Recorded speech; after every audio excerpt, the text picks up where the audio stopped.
We have you booked because you say that after the Brexit votes, British buying of U.S. real estate increased and sharply, which I'm very confused about because if I live in the U.K. and that is my currency, it got much, much weaker and New York real estate got much more expensive. Well, why would they want to buy? The Brits have always been, I would say, top 10 buyers in New York, but after the Brexit, I would say top 3.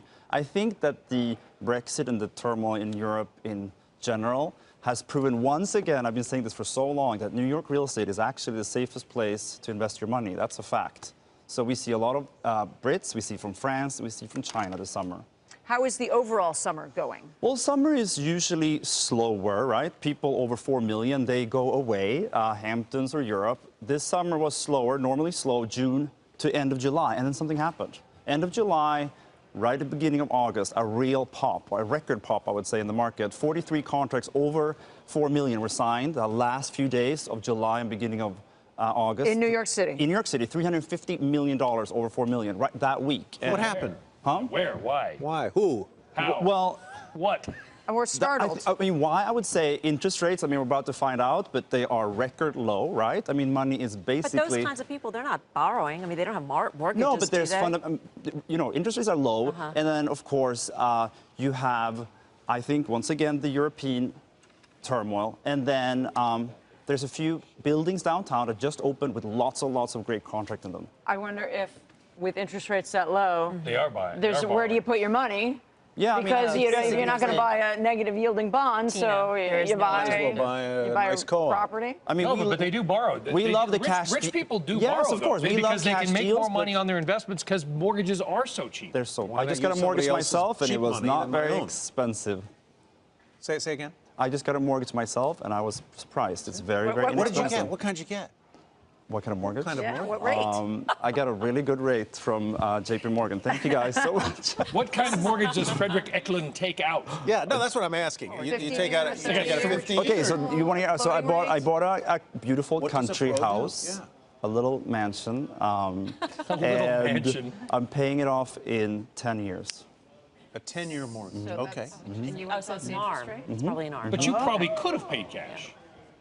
You don't have to brag. I'm just saying, but you could.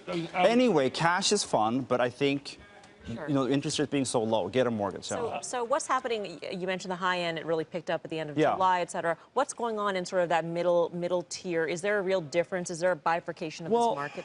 I think, you know, spring was rocky, right? Yeah. Oil plummeted, and with that, stock exchange came down, and then that stabilized since then. Now, below 4 million has been super active all spring, and this summer has been crazy. I mean, I think the segment that I work a lot in, new development, ground up and conversions, there's a number of new amazing buildings for really the first time in New York City between 1 and 5 million. Because, you know, the new development... no supply for a long time. Right, exactly. Right. If you wanted a swimming pool, you wanted a doorman, you wanted, like, you know, this kind of beautiful architecture, you had to pay 8 to 10 million. This is what I don't... Michelle and Melissa, you guys live in New York. Yep. Okay?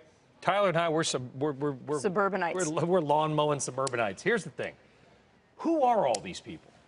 Because every sign you see in Manhattan is studios starting at $9.99, one bedroom. That's actually quite accurate. A studio is starting at $1 million. Well, I see. I'm there enough. I see the signs, and I wonder, one bedrooms. It's basically $1 million a bedroom. Yes, I think that's kind of right. $1 million for one bedroom. Who are all these people? I mean, I'm amazed too. I mean, there's there's no. You understand what I'm saying? Yes, no, absolutely I do. Where's the money coming from? Well, I think there's a lot of tech, right? We used to say there were Wall Street guys buying. There's some Wall Street and hedge funds right now, but a lot of tech money from the West Coast. We also have a huge trend of retired, maybe older couples, families moving from uptown to downtown.